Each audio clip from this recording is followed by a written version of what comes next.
திமுகவின் குடும்ப அரசியலை விமர்சித்துவிட்டு தனியாக கட்சி தொடங்கிய தான் தற்பொழுது தனது கட்சியில் வாரிசு அரசியல் என்ற பழிச்சொல்லிற்கு ஆளாகி நிற்கிறேன் என மதிமுகவினுடைய பொதுச் செயலாளர் வைகோ கவலை தெரிவித்திருக்கிறார்.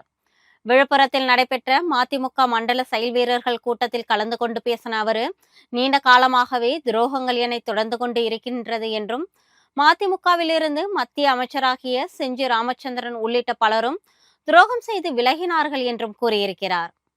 செஞ்சி ராமச்சந்திரன், எல் கணேசன் போன்றோர் பல லட்சம் சன்மானம் பெற்றுக்கொண்டு மதிமுகவினரை உடைத்து திமுகவில் சேர்க்க முயன்றனர் என்றும், நம்மிடமிருந்த அவைத்தலைவர் ஒருவர் 350 கோடி ரூபாய் சொத்தை அபகரித்துக் கொண்டு துரோகம் செய்து விலகினார் என்றும் வைகோ சுட்டிக்காட்டியுள்ளார்.